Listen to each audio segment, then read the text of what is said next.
your test was yesterday. I have, between this class and my other section, 7 people that have not taken it.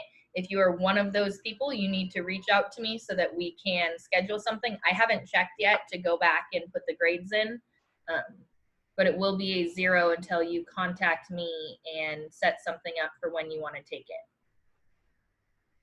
All right. Let's go ahead.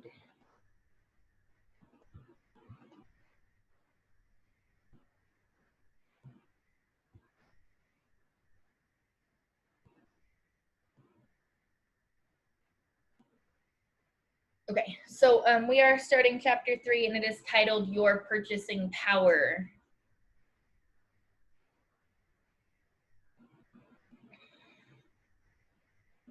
Chapter 3 has 4 sections. This is our first chapter with 4 sections. There's a few chapters in this book with 4 sections.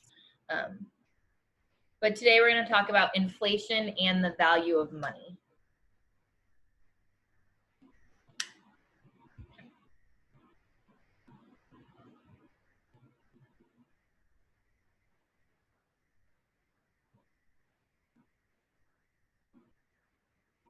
So again, here's that title for the section if you want to copy that down. You do not need to copy down the learning objectives. So we're going to explain what inflation is and how it works, or how it's measured, list the types of inflation and how they affect consumers, and then discuss the causes of inflation and how consumer spending, saving, and investing are affected. So all about inflation right now.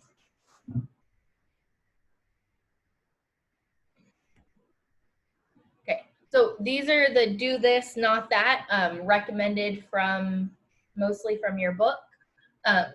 So at work, you should be getting a raise at least once a year. You don't necessarily have to write all of these down. Again, make your notes your own, what's important to you, what you don't know or need to know, but it also needs to have enough there to let me know you were paying attention. So if your raise is not greater than or equal to the inflation rate, then you're technically getting poorer. And we'll go over what that means and look at inflation rates.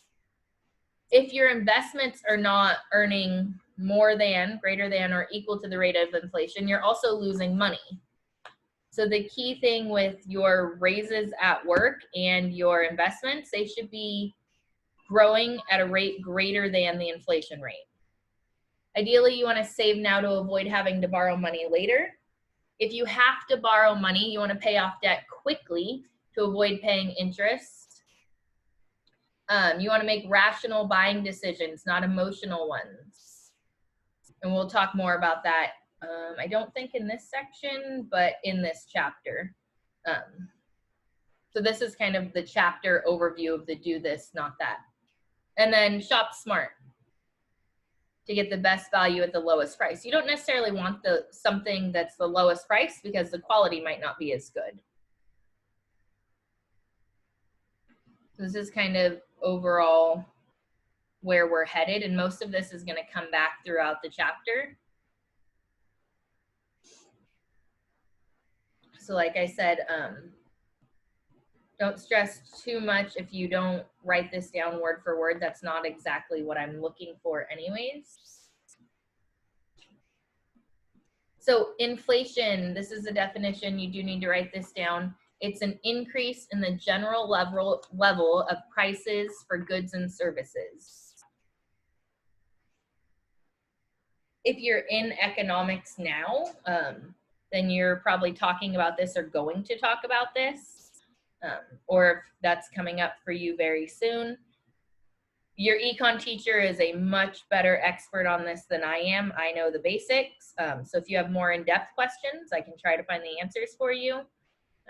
But just know they are a better source for kind of what we're going over today. There are some videos on inflation. I do want to look at this link though for the historical rates of inflation here. I'll go back to that so you can get the definition down. So here's a table, and again, it's just the year, every month, and then the average. So the inflation rate for 2019 was 1.81%. You can just kind of look at the average overall. 2015 was close to zero. Back in 2009, when we had another kind of dip in our cycle, that recession there, we had a negative rate overall. If you look kind of here in 2020, April and May, you'll see are very low. July is not great, or June's not great. And by not great, they're low. They're going up, and you can, if we think back to what was going on, you know, COVID or a lot of the United States shut down in mid-March. And so April to May is when we saw kind of big changes from that. Oh, sorry, it's not sharing my right screen. Thank you for letting me know. Here you go. So, again, 2020, you can see April and May, our inflation rates were very low. Last year, 2019 was 1.81%. 2015 was close to zero. It was negative back in 2009, but right before that, in 2008, the average was 3.85%. So it went up a lot and then went down. This is just for reference to give you an idea. Typically, we're around 1 to 2%. Again, it changes, but that's where we are.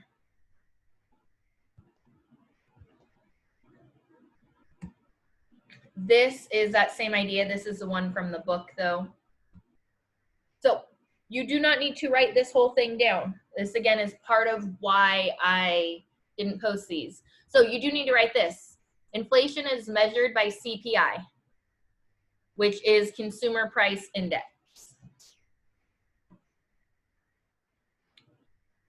What that is it provides a broad measure of the cost of living for consumers.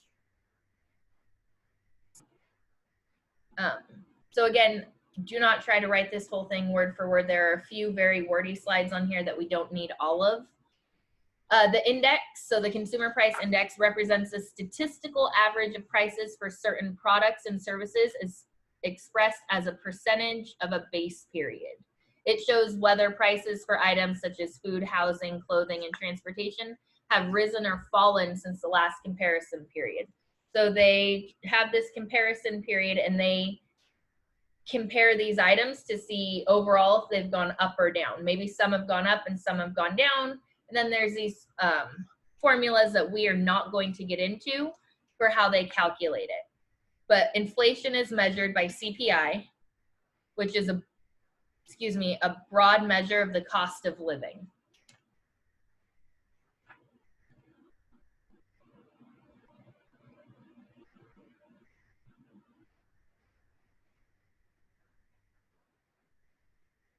So this is how it's calculated. So again, do not write this down. I just want to talk about this so that you're aware of it. The Consumer Price Index is a number that measures the change in the price that an average consumer pays for a predefined market basket of goods and services. This market basket represents all of the goods and services purchased by the average American family and contains roughly 80,000 items in more than 200 categories. Every couple of years, the BLS conducts what's known as the Consumer Expenditure Survey, the information from which decides what goes into the market baskets of goods and services. Through interviews, expenditure diaries, 7,000 participants nationwide log information about their expenditures and their income. Because the CPI charts the change in price across such a broad range of products representing the purchases of an average American family, it's the best measurement for inflation we have. So it's not perfect. So the idea here is, there's a lot of words there. There's 80,000 items approximately, and they're separated into 200 categories. Like one of them could be food. And so there might be a lot of items in that category. And so they get, it says approximately 7,000 participants, and we know that's not very many if we're talking about the US, to keep track of how much they're spending on all of these items. and they compare it to the last period to see if these items have gone up or down. So it's just this basket of goods and services that we're comparing the price of to see how they've changed over time.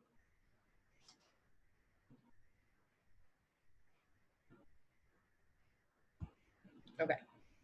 So inflation affects your purchasing power.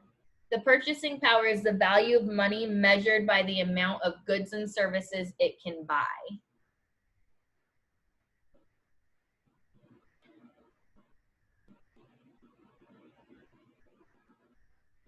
So maybe we've heard, you know, our grandparents or older generations say they used to be able to go, you know, buy a pack of gum for a nickel or go to McDonald's for $5 for a meal. And not like the value meals, but a lot of us have heard people say that. So your purchasing power is the value of money measured by the amount of goods and services it can buy. So as inflation rises, your purchasing power falls, so you can buy less. So if something is $20 today and inflation is going up, let's just say it's 1%, well then that what was $20 is now $20.20. It costs more. So you must make more money each year to maintain your standard of living. So overall inflation goes up each year. It's very rare, as we saw in that chart, that we have a negative. So in order to keep your same standard of living, to be able to buy the exact same things and spend the exact same amount, like, well, you'd spend more money because they're going up in price. So you have to make more money each year to keep that standard of living. So COLAs are a cost of living adjustment. Some employers give COLAs to employees so their salary will keep up with inflation so they can maintain that standard of living. So the cost of living adjustment COLA is an increase in salary that's equal to the inflation rate. So if the inflation rate last year, I think it was 1.81%, that would be your cost of living adjustment. So it's not technically a raise because you don't have, yes, you're getting paid more money, but it's just to cover inflation. A raise technically is going to be when your increase in your salary is greater than the inflation rate.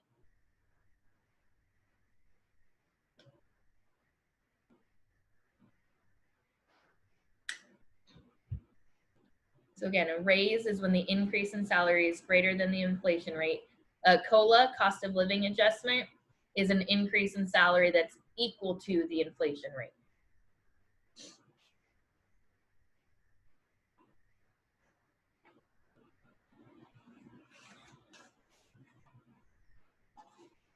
So depending on your job or career down the road, you may be in a union where they kind of, or just your job negotiates just to have the cost of living adjustment every year. Again, it's not quite the same as a raise. A raise, you want to have more purchasing power.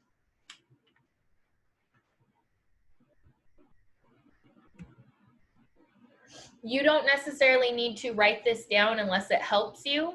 But this is kind of putting it all into perspective. If what I just went over makes sense. So if your salary does not increase, your standard of living is going to go down.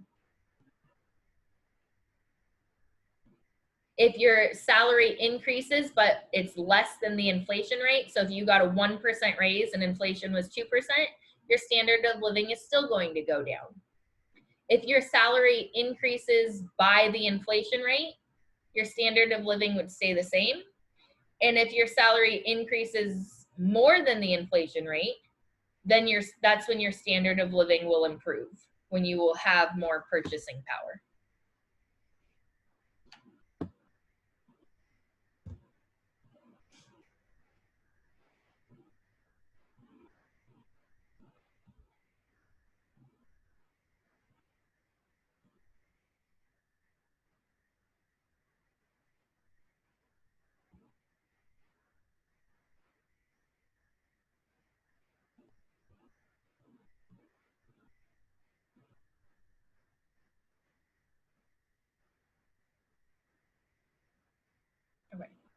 time value of money. So time is a concept that says a dollar you receive in the future will be worth less than the dollar you receive in the present or today due to inflation.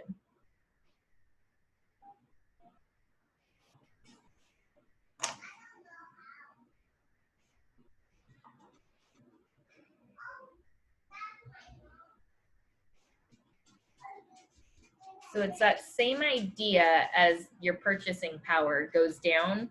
If you loan a friend $1 today and they give you $1 back in a year, you're not going to be able to buy as much with that dollar. So the time value of money, over time, the value of that dollar or your money goes down.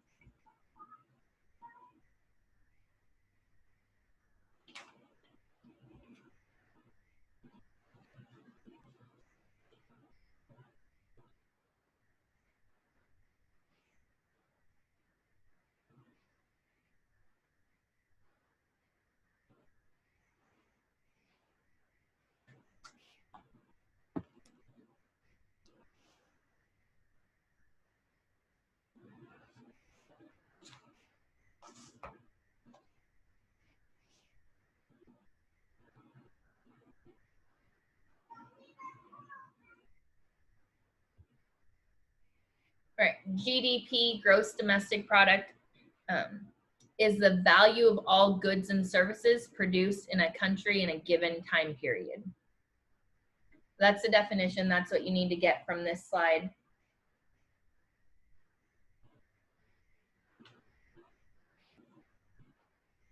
And so basically, if the GDP is growing, then the country produces more goods and services, leading to more jobs, more income, and that higher standard of living. Same thing here, the GDP must be growing by more than the inflation rate to represent real growth.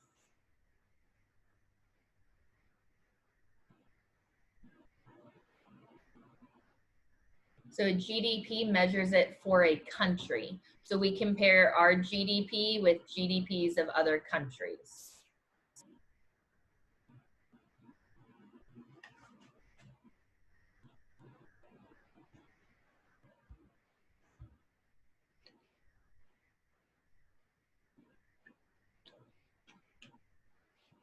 So kind of what this red part is saying down here. If the GDP goes up by 4%, but inflation is 2%, then the real growth is only 2%. So GDP is adjusted for inflation.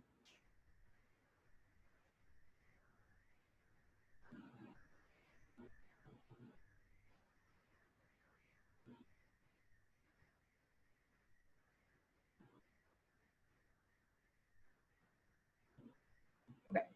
Now we're getting to the types of inflation. And just a heads up, this is definitely the longest section in this chapter. Get the worst over with first, I guess. So disinflation is rising prices with the rate of increase going down.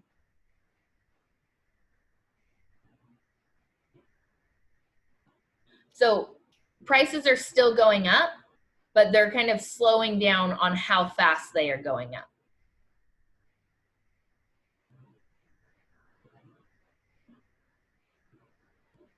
And then deflation is a decrease in the general level of prices for goods and services.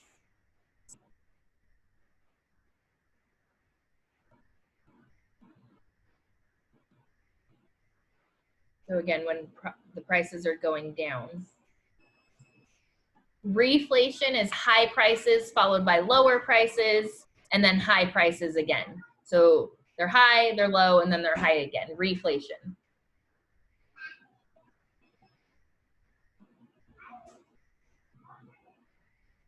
That's kind of reflation is typical for oil, which then could, in terms of us, means gas.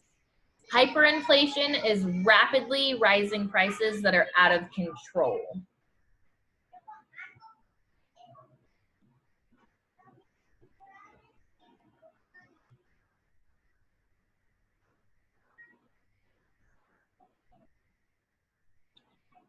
So the US has never really experienced hyperinflation, though we have had inflation of 10% or higher in a year. Hyperinflation rates are much higher. That's just when they're out of control. And then people fear that the prices are going up, so they go out and buy stuff, and then that causes the prices to continue to go up. So hyperinflation happens really quickly.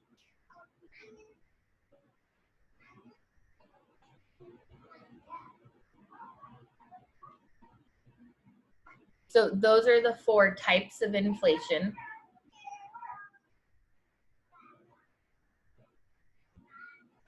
And then here we're going to talk about what causes inflation. So demand pull inflation is higher prices as a result of consumers wanting to buy more goods and services than producers supply. So if we're demanding more than they have, they can sell it at a higher price because people want to make sure they get it.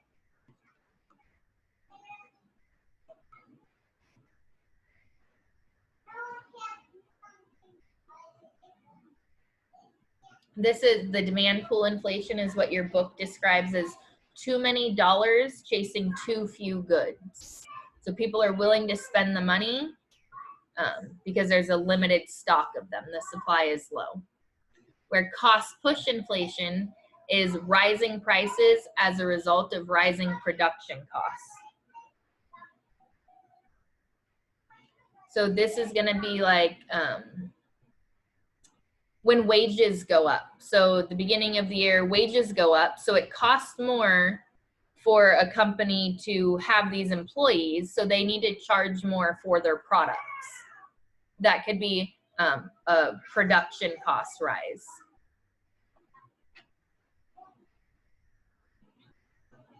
And productivity is a measure of the efficiency with which goods and services are made.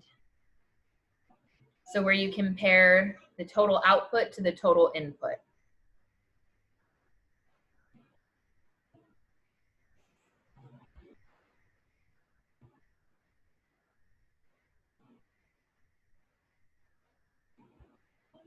So total output, how much is the company spending by employees, their products, to create their products, versus the total input, how much money is coming in when they sell these things.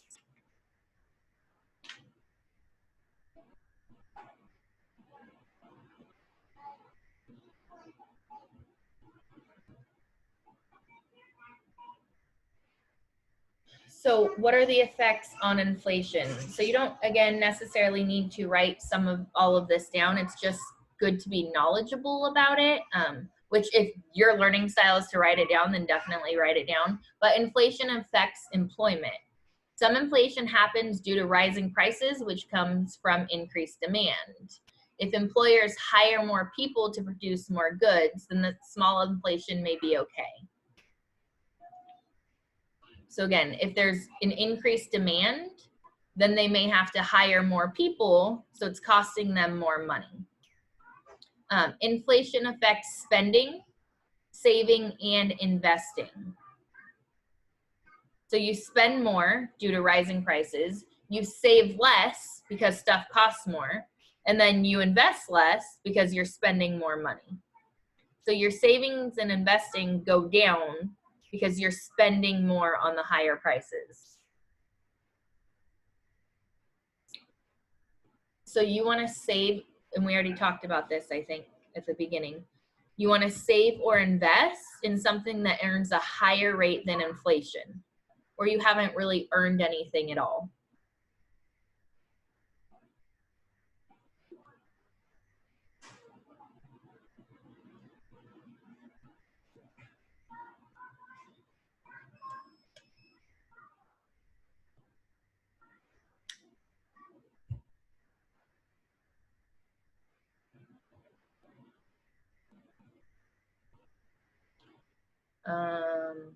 Nope, don't want that one. Again, I wouldn't write this down. This is just to kind of, and we're going to talk more about these things in later chapters about stocks, But this is a research firm between 1926 and 2014, the compound annual return on various types of investments. So small companies had an annual return of about 12.2%. Large company stocks was 10.1%. Government bonds was 5.7%. And treasury bills was 3.5%. So that was kind of that average return, where the inflation rate during this period was 2.9%. So if you invested in one of these options, then your money grew. But if you just had cash assets, your savings accounts are typically less than 1%. So you're not keeping up with inflation, but these would. Okay.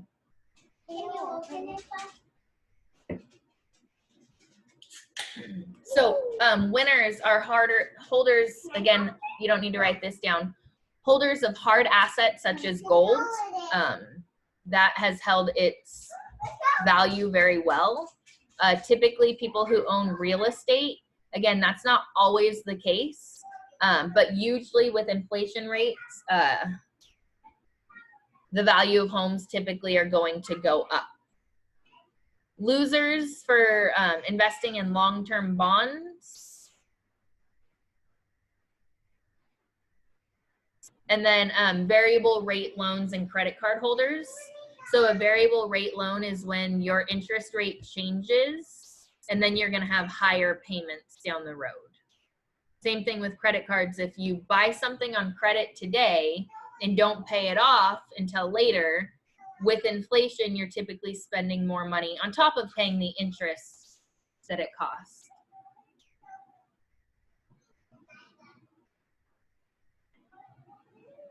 So the big ideas here, inflation is measured by CPI. Inflation is the increase in the general level of prices of goods and services. You essentially want your job to be giving you a raise, or quote unquote raise, to be greater than or equal to the inflation rate. If it's equal to, that's just called a cost of living adjustment. If it's greater than that, that's when your purchasing power can go up, and your standard of living, essentially. Then we talked about the different types of inflation and then what causes them. So the demand for more products can make your prices go up. And then we overall just looked at, here's the winners and losers, and as was this, kind of tells you these in the long run, again, that might not be if you just look at 1 month or 1 year, but in the long run have had a greater return rate. So that is it. Your homework tonight, I believe, is 1 through 21, and then number 25. So skipping a few problems, make sure you get that last one in there. And I think that's it. If there's any slides you need me to go back to or any other questions you have, stick around. Otherwise, I will see you guys tomorrow at 1 o'clock. So I won't be here on Thursday and Friday. How should I get the notes?